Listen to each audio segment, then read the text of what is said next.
近江商人を成功へと導いた八幡堀。埋め立ての危機を乗り越え、現代にその姿を残す。近江商人と近江八幡の基礎を築いた豊臣秀次は、本当に豊臣秀吉によって切腹させられたのか？やってきたのは、滋賀県近江八幡市にある、近江八幡駅です。今回の動画では、新町通り、八幡堀、八幡山城に行って、近江八幡の歴史を深掘りします。解説役は、僕、スクッチです。僕、ヤッチは聞き役。それでは、旅ロボの深掘り旅、スタートです。旅ロボの、深掘り旅。近江八幡駅の駅前にある地図で、場所を確認します。最初に行くのは、新町通りです。近江八幡駅から歩くこともできますが、少し距離があるので今回はバスで向かいます。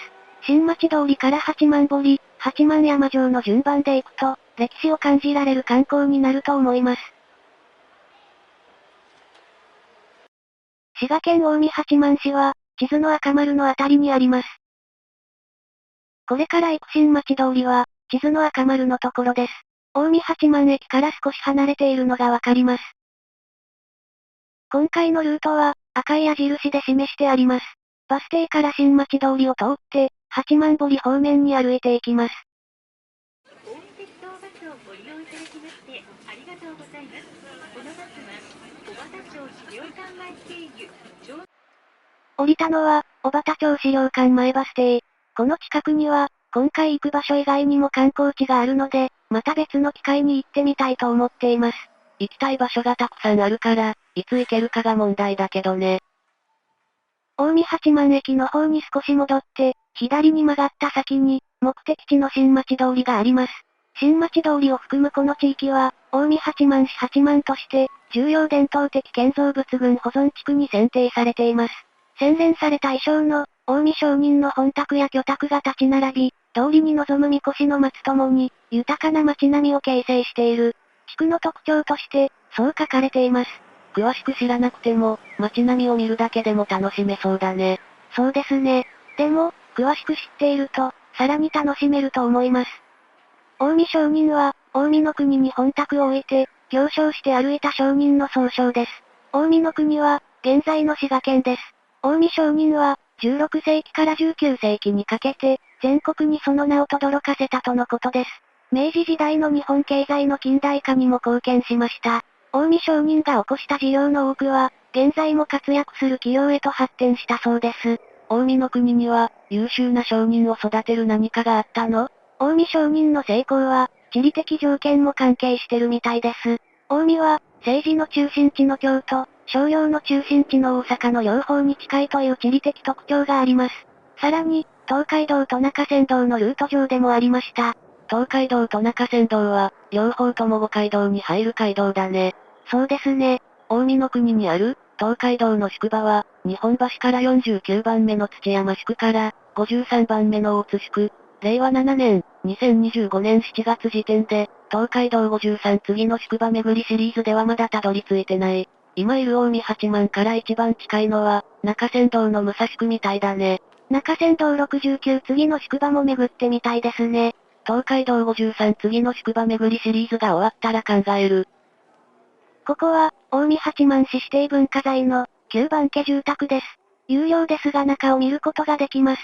旧番家住宅は、江戸時代初期の豪商、番正右衛門が本家として建てた商家です。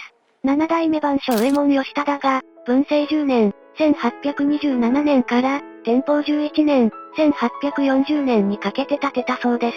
旧番家住宅は、明治時代に当時の八幡町に譲渡され、小学校、女学校と変遷したとのことです。戦後は、近江兄弟社図書館として使用され、その後、近江八幡市立図書館になりました。平成16年、2004年からは、明治期の学校と同じ状況に復元整備され、公開されています。旧番家住宅の係の方が写真を撮っていいと言っていたので、建物の中の写真を撮ってきました。動画撮影については何も言っていなかったので、写真だけにしておきました。確認すればよかったんだけどね。それはそうなんですけどね。旧番家住宅は、3階建てで規模が大きく、地震にも耐える建物を目指して建てられたと記録にあるそうです。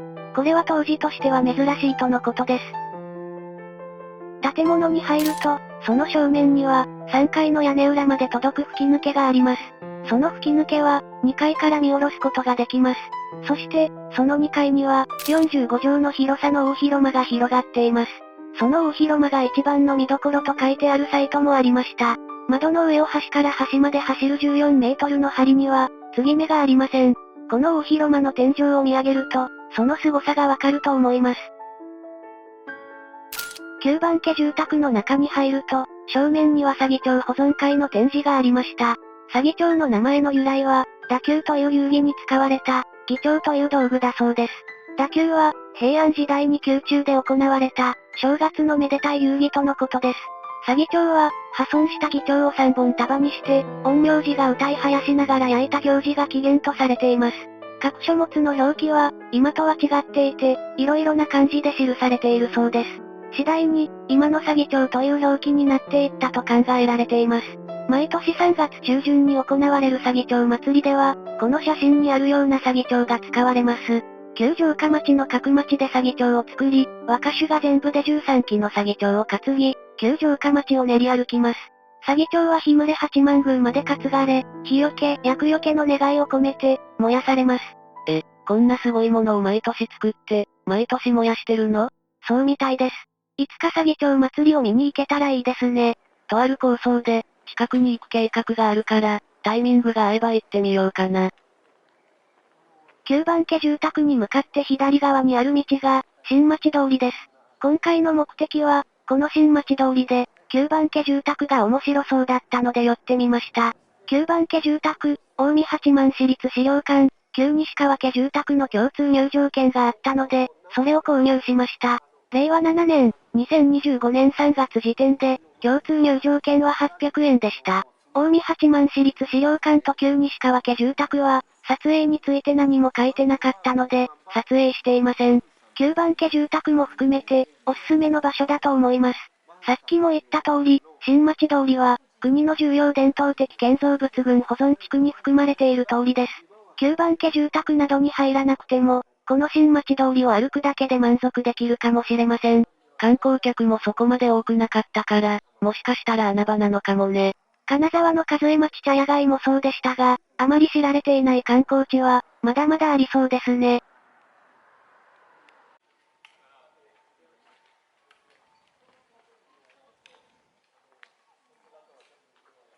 近江商人のふるさとという解説の奥にあるのが、近江八幡市立資料館です。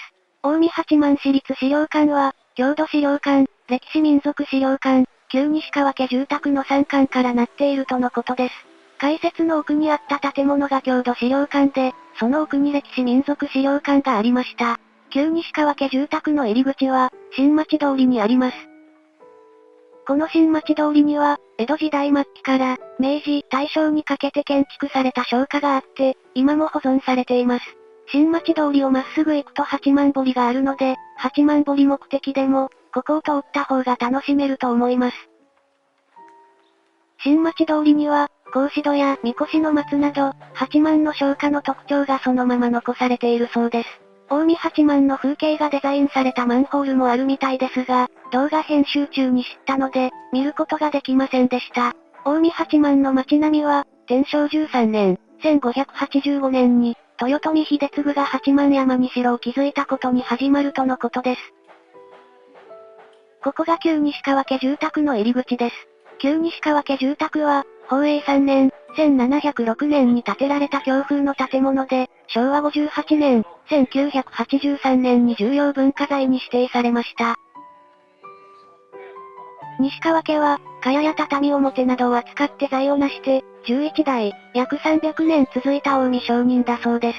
11代目が亡くなった後、分家の西川正六家の行為によって、近江八幡市に土地や建物が寄贈されたとのことです。昭和58年、1983年に重要文化財に指定され、昭和60年、1985年に保存修理されて、現在の建物になりました。旧西川家住宅にある蔵は、天7年間、1681年から1683年に建てられた、3階建ての土蔵となっているそうです。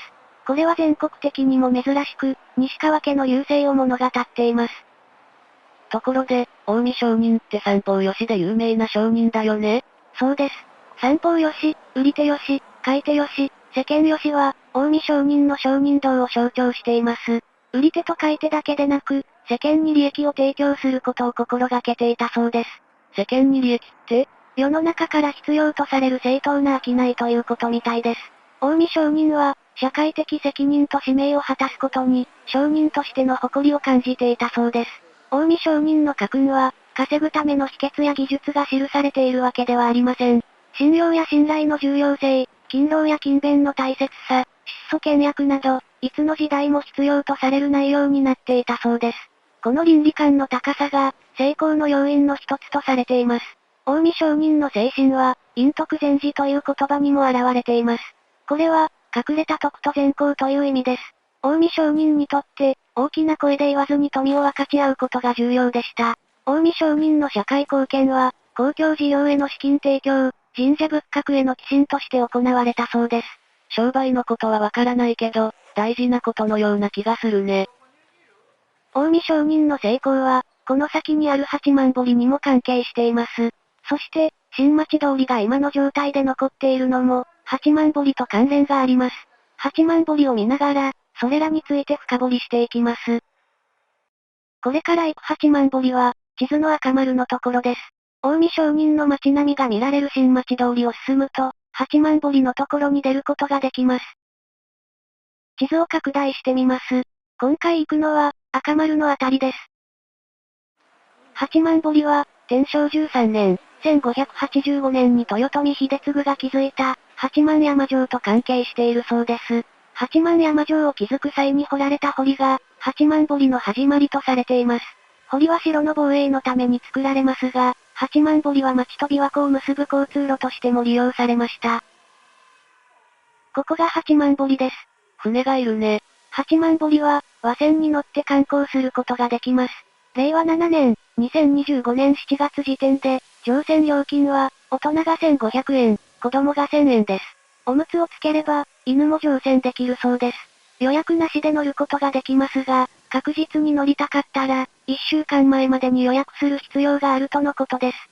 詳しくは、八幡堀巡りで検索してみてください。まだ開花してない桜がたくさんあったから、満開の時に船で観光するのが良さそうな気がする。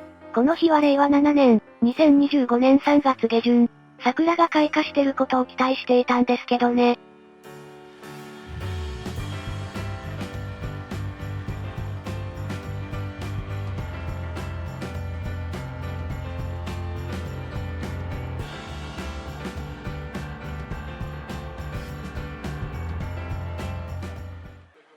八幡堀が作られるきっかけになった八幡山城は、文禄4年、1595年に廃城となりました。築城が天正13年、1585年なので、築城から10年で廃城ということになります。八幡山城を防衛する機能が必要なくなった八幡堀ですが、その後も運河として利用され続けました。そのため、近江八幡は交易の要衝であり続け、近江商人の影響力が全国に広がっていきました。八幡堀は全長 4.75km もあり、東は西の湖、西は琵琶湖に繋がっているそうです。東にあるのに、西の湖？安土山の西にある湖だから、西の湖と呼ばれるようになったとのことです。安土山は、安土城があった場所です。なるほど。安土城の城下町の機能をそのまま受け継いだのが、八幡山城の城下町だそうです。八幡堀の全体図を見つけることができませんでしたが、おそらく赤い線のところが八幡堀だと思います。Google マップで距離を調べると、赤い線を引いたところが約 4.5km でした。東、地図の右の西の湖まではまだ距離がありますが、西の湖の位置や大きさは、当時と同じみたいです。東、地図の右の赤い線が途切れている先で、西の湖にどう繋がっていたかは不明です。ちなみに、今いる場所は、青丸のあたりです。現在八幡堀として残ってるのが 4.75km で、当時はもっと長かったという可能性もあります。堀は八幡山城の周囲にあったはずだから、その全部が八幡堀なら、もっと長かったってことだよね。調べた範囲では情報が出てこなかったので、知っている方がいましたら、コメントで教えてくれると助かります。さっきの地図を見てみます。八幡堀、赤い線の北、地図の上にある山に、八幡山城がありました。そのさらに北、地図の上に川のようなものがあります。この地図では途中で途切れていますが、琵琶湖から西の湖まで繋がっています。その琵琶湖川は、かつて津田内湖という湖だったようです。八幡堀の赤い線の琵琶湖川も、津田内湖の中だったみたいです。今昔マップオンザウェブで調べたところ、赤い矢印から琵琶湖の手前までが、津田内湖だったようです。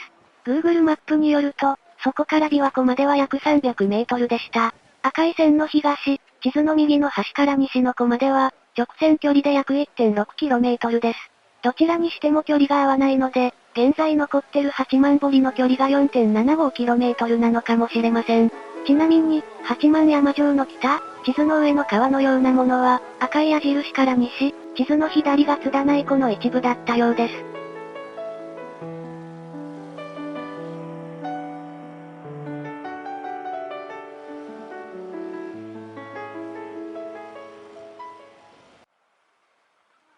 近江商人の影響力が全国に広がったのは、八幡堀のおかげだけではなかったようです。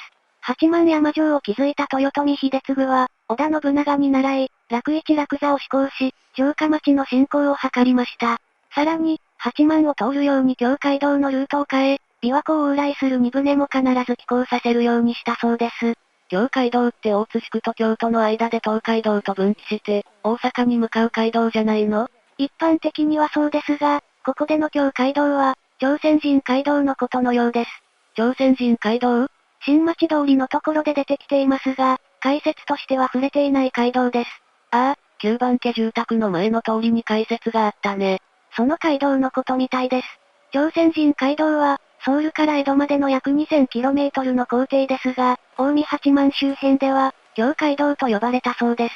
八幡山城は築城から10年で廃城になりましたが、城下町は琵琶湖水運の重要な拠点であり続けました。日本海側から陸路で来た荷物は、琵琶湖で船に積み替えられ、京都や大阪に運ばれました。その中継地点として機能していたのが、この八幡でした。17世紀前半になると、定住した商人たちが、自分たちの商品の積み出し港として使うようになります。商人たちは、八幡から全国各地に出向いて、商品を流通させました。特に取引規模が大きく、後に北海道開拓にも力を発揮することになる商人は、八幡商人と呼ばれました。江戸中期には、滋賀県蒲生郡日野で、漆器や売薬などの地場産業が盛んになります。それらの商品を行商する商人は、日野商人と呼ばれました。江戸後期になると、古東商人と呼ばれる商人が現れました。これらの商人の多くが、出店先で大宮を名乗ったことから、近江商人と総称されるようになったそうです。近江商人の中でも、八幡商人が先に活躍できたのは、八幡堀という交易ルートがあったからとのことです。八幡堀沿いの道に戻って、日牟八幡宮の方に来ました。八幡堀は重要なところだから、現在まで残り続けてきたってことだね。実は、そういうわけではありません。どういうこと？八幡堀の埋め立てが検討された時期がありました。八幡堀は、昭和初期まで町の流通や経済を支えてきました。でも、昭和30年代、1955年から1964年になると、人々の生活が変わり、八幡堀は忘れ去られた存在になっていったそうです。八幡堀にはヘドロが堆積して、異臭を放つようになってしまいました。昭和40年代、1965年から1974年になると、地元自治会は、水運で役立つことはないだろうと、近江八幡市に埋め立てを陳情しました。それに対して、近江八幡青年会議所が反対しました。昭和47年、1972年、八幡堀が埋め立てられるのを惜しみ、市民に春節と復元を呼びかけました。その時の合言葉は、堀は埋めた瞬間から航海が始まる、というものでした。春節は、川底の土砂やヘドロを取り除くことです。毎週日曜日に、青年会議所の会員が、八幡堀の清掃を始めました。ヤジを飛ばされることもあったそうですが、共感する市民が現れ、大規模な清掃活動に発展しました。3年後の昭和50年、1975年、滋賀県が進みかけていた改修工事の中止を決めました。そして、八幡堀の保存運動は、街並み保存や景観保存に発展していきました。青年会議所の活動がなかったら、八幡堀も、新町通りの街並みも、残ってなかったかもしれないってことだね。そういうことになりますね。八幡堀を堪能したので、お昼ご飯を食べようと思います。迷いに迷って、近江牛を食べることにしました。次は、八幡堀が作られるきっかけになった、八幡山城に行きます。歴史を遡ってる感じだね。そうですね。次に行く八幡山城は、地図の赤丸のところです。新町通り、八幡堀、八幡山城という順番で行くと、近江八幡を満喫できると思います。八幡山城へは徒歩でも行けるようですが、今回は八幡山ロープウェイを使うことにします。現在、八幡山城は残っていないので、正確には八幡山城跡ということになります。この動画では、八幡山城と表現することにします。八幡山城は、八幡堀や、新町通りと深い関係があります。そんな八幡山城は、天正13年、1585年に、豊臣秀次によって築城されました。豊臣秀次は、豊臣秀吉の甥です。公園前駅から八幡山ロープウェイに乗ります。八幡山城単体の動画では、ここで解説を入れていませんが、さらなる深掘りのために、解説を入れることにしました。八幡山城が築城された理由は、本能寺の変からの歴史と関係しているようです。本能寺の変があった天正10年、1582年、安土城が焼失しました。天正13年、1585年に、秀次が八幡山城を築き、安土城下の民を近江八幡に移し、城下町を開きました。秀次は、楽市楽座を施行したり、往来する船を寄港させたりして、わずか5年の在城の間に、商用の町の基礎を作り上げたそうです。そんな秀次は、近江八幡の会長の祖として、市民に慕われているとのことです。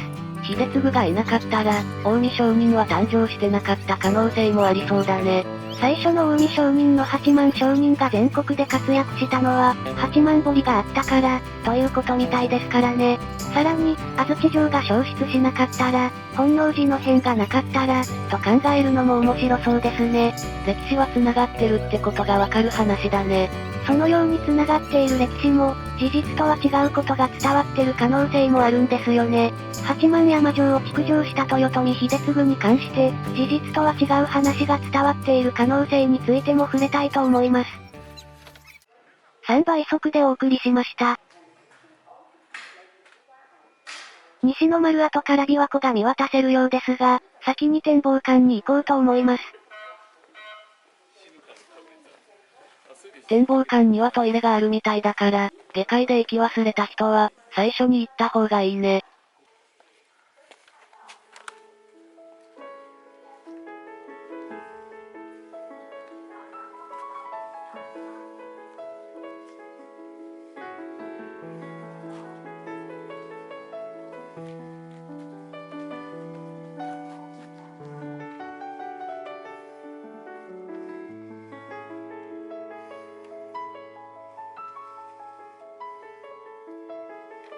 向こうに見えるのが、西の湖のはずです。八幡堀は、あの西の湖まで繋がっていたとのことです。そんな八幡堀は、八幡山城の堀として作られました。詳しくは八幡堀のところで深掘りしていますが、八幡堀は琵琶湖にも繋がり、運河としても利用されました。そして、新町通りは、八幡山城の城下町でした。ここに八幡山城が築かれなかったら、八幡堀も、近江商人の町並みの新町通りもなかったのかもしれません。ここが展望館です。展望館の2階からも景色を楽しむことができます。八幡山城とか関係なく、この景色だけでも来る価値がある気がするね。そうですね。でも、この展望館は、歴史探訪的に訪れた方が楽しめる気がします。諸事情で撮影していませんが、展望館の1階には、八幡山城の歴史に関する展示があります。八幡山城や豊臣秀次について調べた上で、その解説を見ると、また違った面白さがあるかもしれません。豊臣秀次の生い立ちから見ていきましょう。当時、秀吉は、北近江の浅井氏の家臣である、宮部慶順を降伏させようとしていました。その時の交渉で、秀吉は秀次を人質として差し出しました。そして、秀次は宮部家の養子になりました。その後、浅井氏が滅亡すると、宮部慶順は秀吉の家臣になり、秀次も宮部家の養子ではなくなりました。でも、秀吉は、秀次を三好康長の元に引き渡します。秀次は三好家の養子になり、三好家を相続することになりました。秀次は、天正11年、1583年頃から、三好家で家臣団を束ねる地位になっていました。天正12年、1584年、秀吉が織田信長の後継者として天下統一に歩み出すと、秀次は羽柴姓を名乗るようになります。羽柴は、当時の秀吉の姓です。展望館を出て、八幡山城をぐるっと回ってみましょう。ちなみに、展望館が立っているのは、二の丸跡だったようです。振り返らなかったら、気づかないままだったかもしれません。さっきの分かれ道のところの案内にはありませんでしたが、右の道を進むと、北の丸跡に行けます。左に行くと西の丸跡でしたが、両方行くなら、北の丸跡から行った方がいいと思います。ここにある石垣が、本丸の石垣のようです。解説がなかったら、山が崩れないようにするための石垣だと思っただろうね。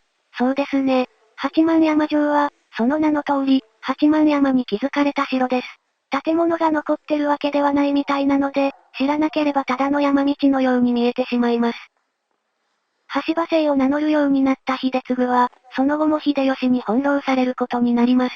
秀次は、小牧長久手の戦いで大敗を喫すも、紀州征伐と四国征伐では副将として活躍しました。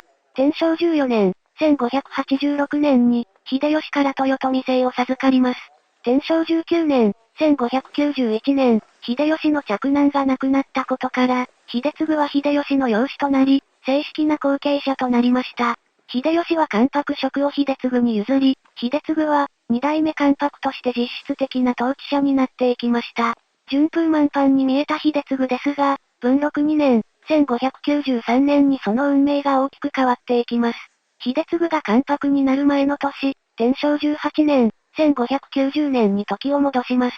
その年、秀次は小田原征伐の軍港により、100万石の大使として、尾張清洲城の城主となりました。秀次に代わって、京極高次が、八幡山城の城主になりました。文禄2年、1593年、秀吉と淀殿の間に、秀頼が生まれました。そのことで、秀次は、秀吉から隠居を促されるようになります。さらに、秀吉は、生まれたばかりの秀次の娘と、秀頼を婚約させようとしました。このような対応に不安を募らせた秀次は、持病の喘息が悪化し、心神喪失状態になっていきます。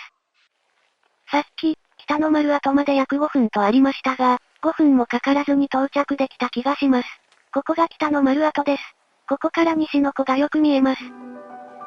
文禄4年、1595年、秀次は謀反の疑いをかけられます。関白職も剥奪されました。秀次は、謀反の疑いを否定しましたが、秀吉に拝謁することができませんでした。そして、わずかな従者と共に、高野山に追放されます。追放が決まってから1週間で、秀次は切腹を命じられ、28歳でその生涯を閉じました。皮肉にも、この年、京極高次が大津城に移り、八幡山城は廃城となりました。秀次の処刑に伴い、宰相、子供、家臣とその家族を含む30人以上が、京都三条河原で斬首されました。謀反の疑いがかけられたからだろうけど、やりすぎな気がする。そうですよね。この秀次切腹事件は、秀吉の晩年の汚点とされてるそうです。通説では、秀次は秀吉に切腹を命じられたとされています。でも、それは違うのではないかという説もあるようです。その説を唱えているのが、歴史学者の矢部健太郎博士です。奥に見えるのが琵琶湖です。歴史学者の矢部健太郎博士の説を見ていきましょう。豊臣家には成人男子が少なく、秀次は数少ない成人男子だったとのことです。一族の存続を考えると、秀次の血筋は貴重だったと考えられます。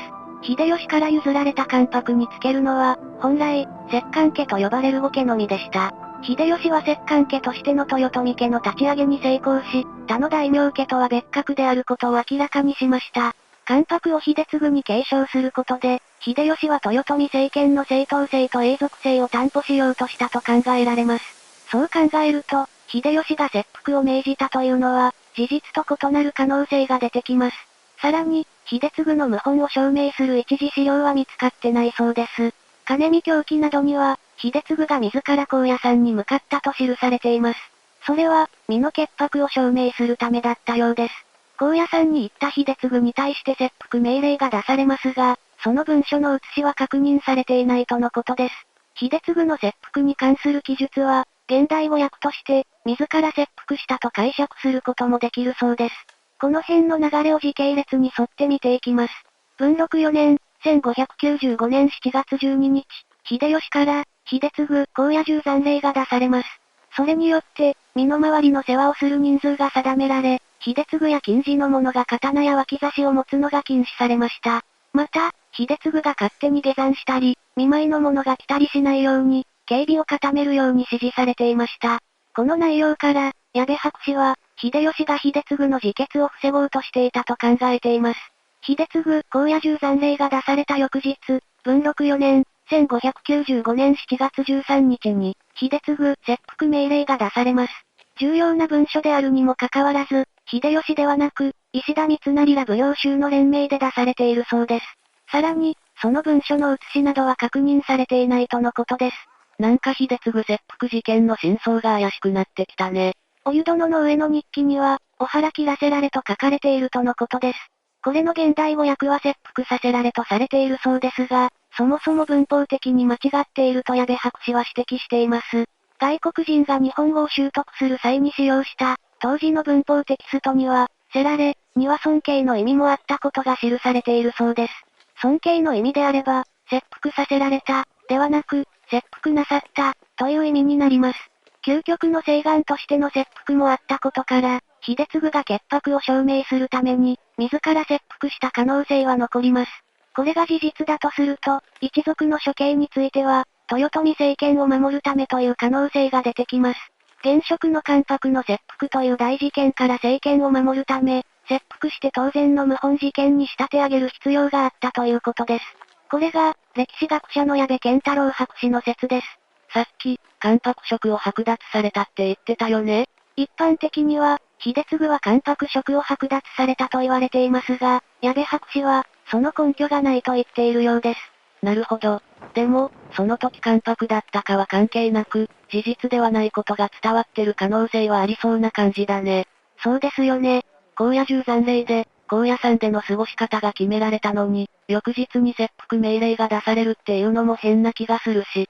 高野山に監禁する命令が秀吉から出され、処刑する命令が武陽衆から出されたのも気になるところですね。誰がどういう命令を出せるのかについての知識はありませんが、処刑命令なら秀吉から出される気がします。ただ、この説が正しいかはわかりません。でも、興味深い説ではあると思います。矢部博士の説に対する反論もあるので、秀次の足跡をたどる旅として深掘りすることも考えています。秀次は摂政関白と呼ばれたりするようなので、深掘りしたくなる歴史上の人物です。ということで、今回の深掘り旅、近江八幡と豊臣秀次はこれで終わりです。それでは、また別の地でお会いしましょう。